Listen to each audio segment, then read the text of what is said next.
ရိုးရှင်းတဲ့ဘဝရဲ့အခိုက်အတန့်နေတိုင်းကိုတော့ဆရာထက်တန်တယ်အဲ့တော့ကြောင့်မို့လို့ရိုးရှင်းတဲ့ဘဝရဲ့ moment တိုင်းကိုတန်ဖိုးထားတယ်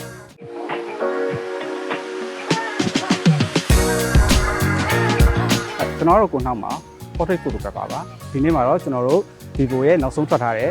Vivo V60 ဖုန်းနဲ့ဒီမှာလေးခင်ဝင်ပါကိုတက်ကူပေးသွားမှာဖြစ်ပါတယ်23mm wide lens နဲ့ဆိုရင်နောက်ခံပန်းကန်ရေကန်တစ်ပင်စတာတွေကိုကြည်ကြဲပြန့်ပြန့်နဲ့ပုံဖော်လို့ရပါတယ်ပတ်ဝန်းကျင်အလင်းကိုအဓိကထားပြီးရိုက်ကူးတဲ့အခါမှာလည်းသုံးဝင်ပါတယ်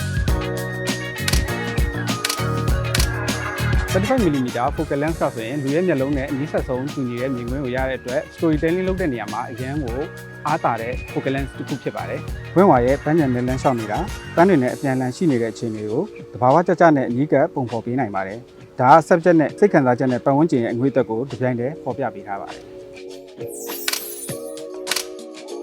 50mm lens ကတော့ classic portrait lens တစ်ခုဖြစ်ပါတယ်။ဒီ focal lens ကိုအသုံးပြုပြီးတော့ခင်ဝါရဲ့မျက်နှာမူရာတွင်တင်တွေကိုအဓိကထားရိုက်ကူးမှာဖြစ်ပါတယ်။ background ကိုအသားမီးပေးပဲ subject ကိုထင်ရှားလို့စေတဲ့အခါမှာအကောင်းဆုံးရွေးချယ်မှုတစ်ခုဖြစ်ပါတယ်။ကျွန်တော်ရဲ့အကြိုက်ဆုံး focal lens နှစ်မျိုးကတော့ 85mm နဲ့ 100mm focal lens တွေပဲဖြစ်ပါတယ်။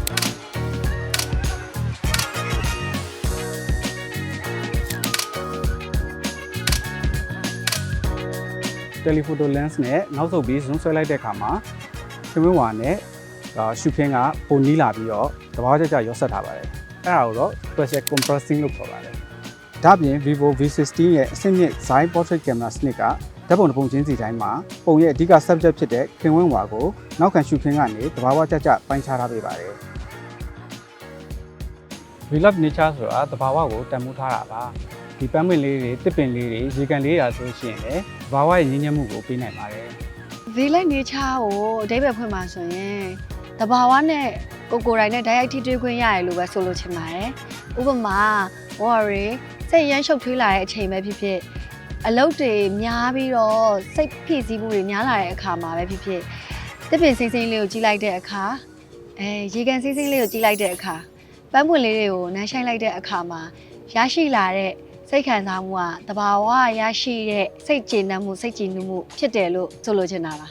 Real life ဆိုတာရိုးရှင်းတဲ့ဘဝလေးကိုတန်ဖိုးထားတာပါဥပမာလမ်းလျှောက်တာဒီတစ်ပင်လေးအောက်မှာပဲနားနေတာဖြစ်ဖြစ်